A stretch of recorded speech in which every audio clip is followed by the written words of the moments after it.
Bem-vindos a mais um Ludobardo e esse episódio aqui não é um episódio propriamente dito um tema absolutamente novo. Na verdade, queria falar que eu fiquei muito feliz e muito agradecido com a participação de vocês no último episódio sobre contexto narrativo, coerência narrativa, enfim.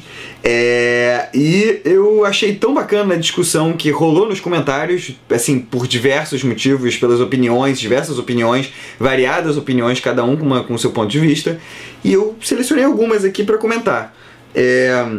Então, na verdade, não é um episódio com conteúdo novo. Na verdade, é uma continuação de uma discussão, continuação de um debate, que eu apresentei digamos assim, o meu ponto de vista, apresentei um assunto, vocês discutiram nos comentários, e agora eu faço um novo vídeo para selecionar comentários específicos, responder esses comentários e também levar em conta, digamos assim, características que esses comentários destacaram e que ou eu deixei passar por não ter lembrado, ou se não, são pontos que eu concordo, mas, enfim, por algum motivo eu acabei não comentando, ou nem sabia a respeito. Então, vamos lá.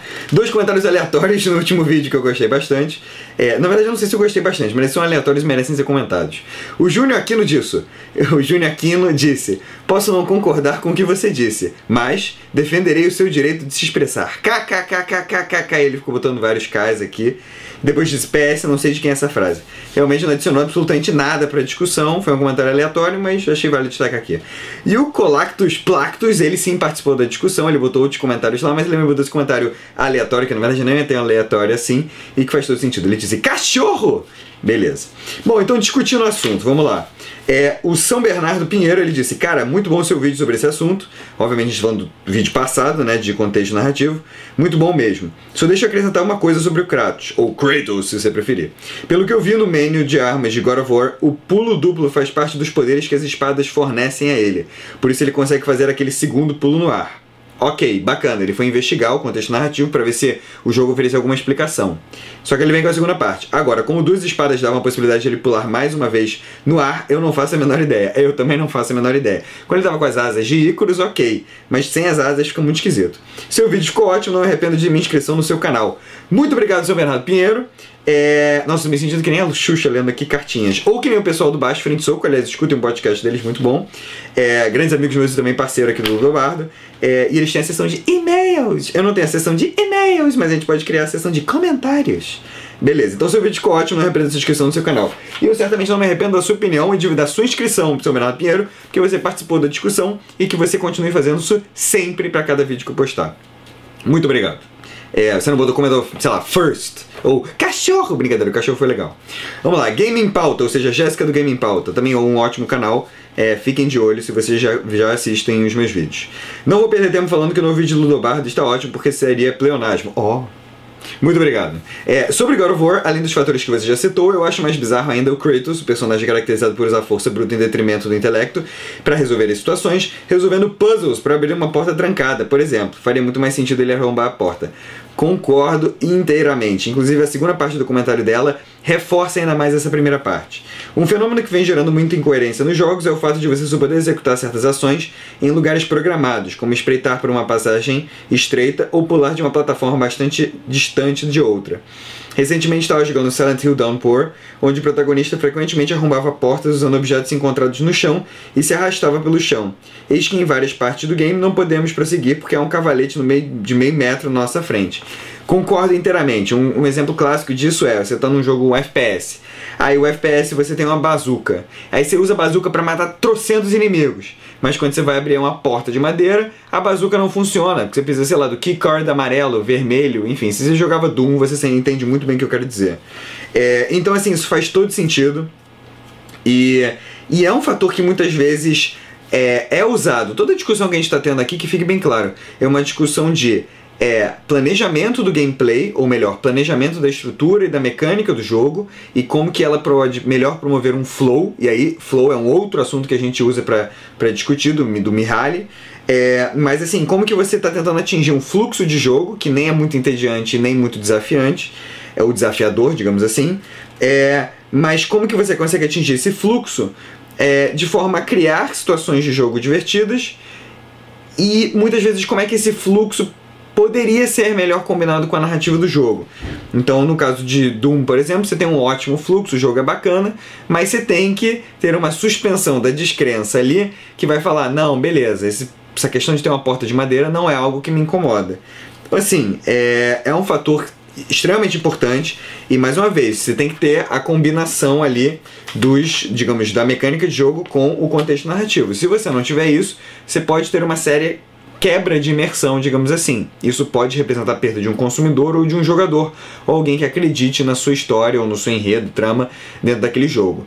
Quando a gente está falando de jogo, você tem um fator interação, então a interação acaba criando muitos cenários que são incomuns em outras mídias, tipo, sei lá, filmes e livros. Então, em filmes e livros você tem uma menor preocupação com isso, porque a chance do teu jogador entrar ali naquele enredo e, digamos assim, criar uma ruptura naquele fluxo é menor, ou quase inexistente. Mas em todas as mídias eu acho que você precisa ficar atento a esse fator, senão você acaba gerando quebra de imersão. O Deco Strife, ele disse, cara, excepcional, muito bom, concordo e muito contigo. Muito obrigado. O Enslaved é um exemplo de contexto não só bem encaixado, mas bem explicado. Já no Uncharted, por exemplo, não. Não que o jogo não seja épico, e de fato ele é. Assim, o Uncharted ele é reconhecido pelos seus set pieces. As cenas do trem, do prédio caindo, Uncharted 3, Uncharted 1, Uncharted 2, tipo, todos eles são incríveis. Pelo contrário, mas muitas vezes eu ficava revoltado com algumas coisas que o Drake fazia. As cenas de ação são sim o pico do jogo, mas o erro do game é não deixar claro como o Drake é capaz de tal coisa. Uma simples intro, um vídeo no caso, mostrando ele fazendo mais aulas de luta e tudo mais já era o suficiente. Isso me lembrou uma cena específica. Se você já viu Matrix, fica muito evidente que você não tem nenhum problema com o fato do Neo lutar Kung Fu ou que saber pilotar um helicóptero, porque o universo de The Matrix, ele se dá o trabalho de apresentar isso pra você com Operator, eu preciso aprender Kung Fu. Mas naquele mundo, naquela realidade, isso é aceitável, isso é bacana, isso se encaixa perfeitamente. Você não tem qualquer tipo de crítica. A maior crítica que você pode ter é, opa, o filme não me mostrou aquele fulano aprendendo tal coisa ou pedindo pro operator baixar o programa de tal coisa. Então, assim, se tivesse mostrado o Drake aprendendo algumas coisas, ou a infância de Drake, ou não, o Uncharted 3 tem um pedaço da infância do Drake.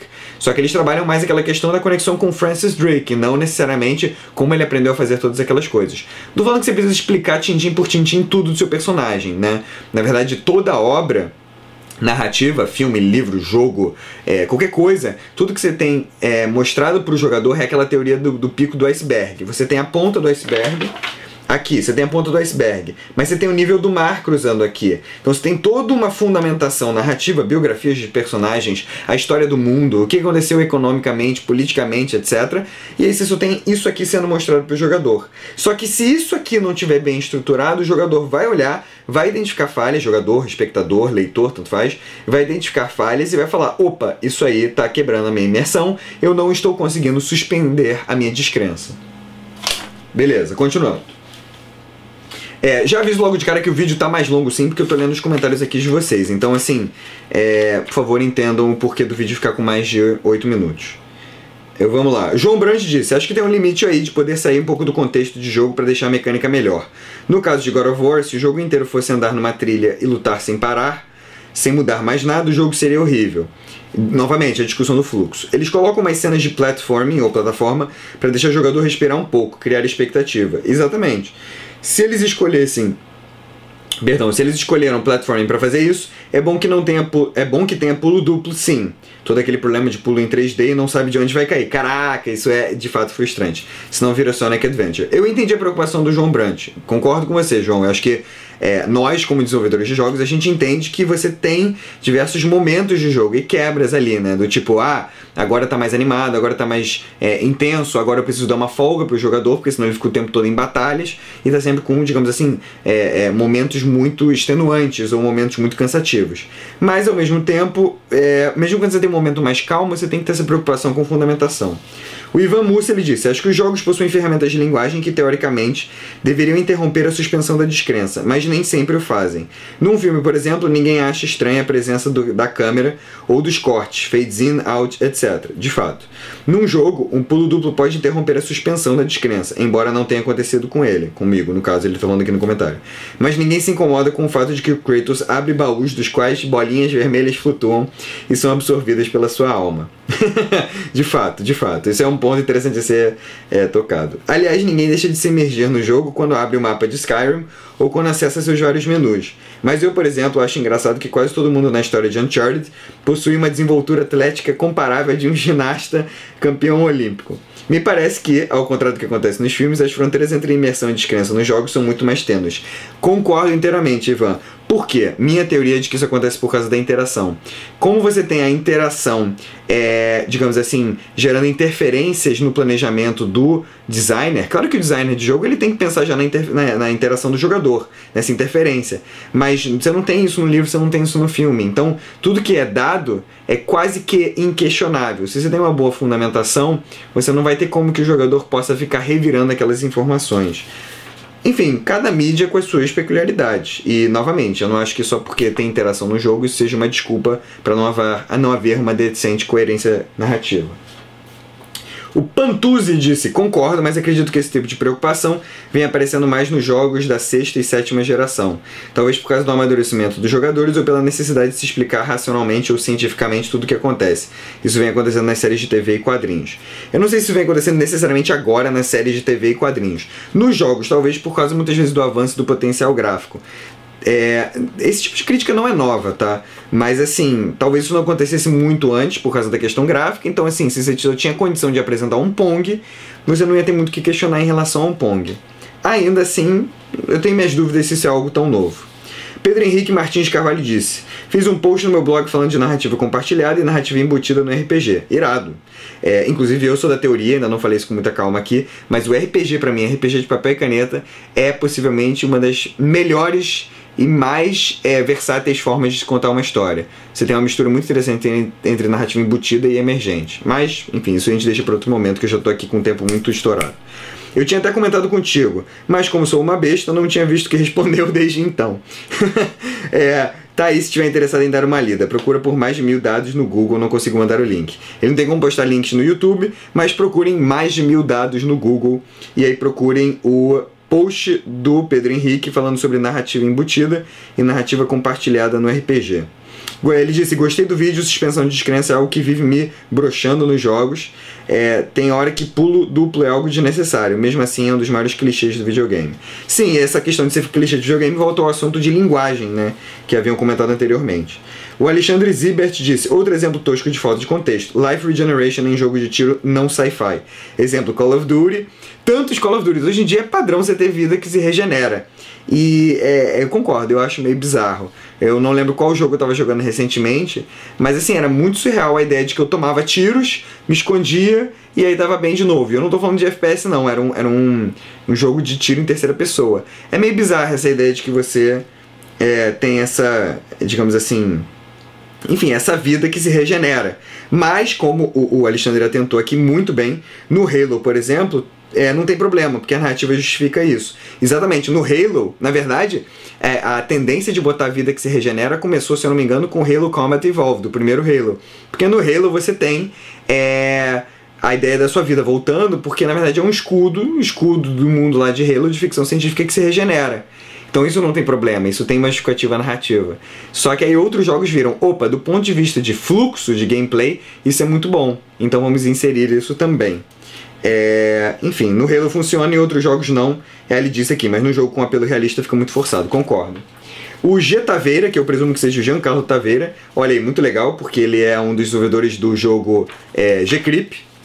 Ele diz o seguinte, sobre o exemplo do God of War, eu nunca me incomodei com um pulo duplo até você chamar a minha atenção para esse detalhe. Eu sempre prestei atenção na questão do Uncanny Valley, que é outro assunto a ser discutido, sobre aquela questão de percepção ou até onde algo é quase tão próximo do real, mas não é exatamente real, que gera uma perturbação ou algum tipo de incômodo no ser humano, mas esse é outro assunto, aplicado aos gráficos do jogo. E acredito que a suspensão da descrença é um conceito semelhante, só que aplicado ao contexto da narrativa. Faz sentido. PS, gostei do novo formato de vídeo mais curto. Nos vídeos mais longos é um pouco difícil de digerir tanta informação. Bom, desculpa que esse vídeo tá ficando longo, mas é porque eu tô lendo os comentários. Os vídeos de comentários serão de fato mais longos. André Franco Furtado de Oliveira disse, achava realmente retardado o pulo duplo do Kratos, cara. Muito bom, André. Fantástico. E concordo com você, cara. Sempre achei ridículo. O Kratos pulava e daqui a pouco ele... dava aquele ridículo. Mas enfim, mas se fosse justificado não seria ridículo. Daniel Fermo de Oliveira disse: acho que em vez de pulo duplo poderiam ter colocado uma mecânica de carregar o pulo para o personagem pular mais alto. Por exemplo, se abaixar mais para pegar a impulsão ou algo do tipo. Tipo assim... Tchá! Opa, acertei o teto. Move along people, there's nothing to see here. Isso também limitaria o pulo duplo no combate, já que você iria perder um tempinho carregando o pulo e consequentemente tomando porrada. Tá aí, ele tá pensando também nas consequências do gameplay, ou seja, o fluxo de jogo. Vermont BR, olha só, fiquem atentos nesse cara, porque ele é um dos desenvolvedores de Qasir Al-Wassat. Inclusive eu gravei uma entrevista sobre o Qasir Al-Wassat no SB Games. Infelizmente não postei até hoje, foi com o Maperns. Infelizmente não postei a entrevista até hoje, porque eu não tenho como editar, mas calma, ela virá. Acho demais quando conseguem, de certa forma, situar mecânicas do jogo no universo e na história. Por exemplo, ele está aqui citando diretamente o Conker's Bad Fur Day. O professor von Krippelsbach mostra uma das invenções dele, que é o chocolate antigravitacional. E, de fato, durante o jogo você vê de vários chocolates flutuando. Também tem a cena com o Greg, the Green Reaper, quando você morre e ele diz que os esquilos são daqueles casos especiais, como os gatos, que justifica ter várias vidas. Cara, atentou muito bem, genial. De fato, quando você morre com o Conker pela primeira vez, você vê como é que é lá o fim, aí o Reaper veio lá e fala: ah, não, peraí, você tem mais vidas, etc. E daí você pega os rabinhos do Conker. E também o fato dele ter atentado pelo chocolate gravitacional. E ele diz: em Zelda Minish Cap... Desculpa, é porque eu não conheço. Em Zelda Minish Cap existem os pícoris que gostam de esconder coisas para os humanos dentro dos potes e na grama. Aí depois vem o Jeff aponta, e o Jeff aponta o seguinte: o pulo duplo é o câncer da imersão pra mim. Achei genial isso. Contexto realmente é importante, mas existem certas coisas que são inviáveis sem forçar. Será que God of War seria tão alardeado se fosse só um cara batendo sem elementos de plataforma? Mais uma vez a discussão de fluxo e de, digamos assim, equilíbrio entre mecânicas de jogo e contexto narrativo. Aí ele pergunta assim, minha resposta para esse comentário: certas coisas são inviáveis sem forçar. Será? Eu acho que às vezes isso pode ser... Eu não vou chamar de preguiça do desenvolvedor não, mas eu acho que não é inviável não. Eu acho que um bom trabalho ele consegue evitar esses problemas. Vamos lá. Felipe Batista diz: ótimo vídeo como sempre. Muito obrigado, Felipe. Sobre as partes da plataforma no God of War, acho que elas estão bem inseridas no contexto. A escalada do Kratos para fora do inferno é um dos momentos que ficaram marcados na minha memória gamer. Aí é outro ponto. Eu concordo inteiramente com você que a escalada é não só um momento incrível na história, mas também um momento incrível de jogo. E ele é bem contextualizado ali. É uma escalada. Mas, poxa, aí tem vários momentos que tem que ficar dando pulo aleatório. E, inclusive, Felipe continuou o comentário dizendo o seguinte: o pulo duplo em si nunca me incomodou muito. O que eu acho curioso é que, em certas partes, para alcançar a outra plataforma é necessário executar o segundo pulo no tempo exato. Nessas horas eu pensava: claro, essa plataforma foi construída por um mestre do pulo duplo. Pois é, quebra de imersão, e daí você vê como é que, apesar do pulo duplo não te incomodar muito, a situação ficou um pouco forçada. E aí depois, ao final, tem dois comentários aqui que eu quero chamar a atenção. Dois comentários muito específicos que, como eu comentei sobre Enslaved Odyssey to the West, esses comentários do Akimeru e do blog Phoenix Down, na verdade na figura do Diego, eles vieram falar pra mim sobre as conexões entre o Odyssey to the West e o Journey to the West. Para quem não sabe, Journey to the West na verdade... digamos assim, uma lenda chinesa. Eu não sei muitos detalhes sobre a lenda, mas eu sei sim que o Enslaved Odyssey to the West é uma releitura dessa lenda, assim como, por exemplo, o jogo The Path, do Tale of Tales, é uma releitura da história da Chapeuzinho Vermelho.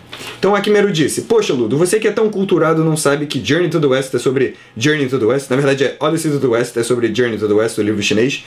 De fato eu sabia, não comentei, então muito obrigado por lembrar. E aí ele continua dizendo: nesse contexto o nome Monkey tem outro significado. É uma evocação de um personagem que já existe, uma referência. Originalmente o nome desse personagem é Wukong, ou como os japoneses o chamam, Goku. E aí a gente vê que Goku, que faz referência a macaco, ou seja, Monkey, na verdade é algo melhor explicado no comentário do blog Phoenix Down. Ludobar, do Enslaved, é uma reimaginação da lenda chinesa Journey to the West. De fato, o Monkey é o Goku, porque Goku significa macaco e macaco é Monkey. Tem um bastão que cresce, de fato o Monkey no jogo ele tem um bastão. Uma nuvem voadora, e de fato no jogo Enslaved eles têm um aparato tecnológico que é meio como se fosse uma prancha de surf que flutua, tipo o skate do McFly no De Volta para o Futuro, uma nuvem voadora que eles chamam de Cloud, e um cascol na cintura que lembra o rabo no caso de um macaco.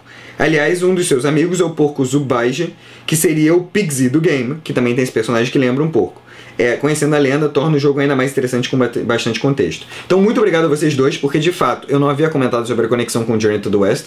Vocês atentaram muito bem. Eu sabia que era uma releitura da lenda, mas eu não sabia dessas questões em relação ao Goku. Aliás, breve momento de curiosidade aqui, isso tem tudo a ver com o Goku do Dragon Ball, que tem a sua nuvenzinha, tem o seu bastão, e tem também o amiguinho porco, e tem também, enfim, né, vira o macaco lá nos momentos de Berserk. Então, assim, enfim, muito obrigado por me lembrarem disso. E, na verdade, isso destaca muito bem a contextualização.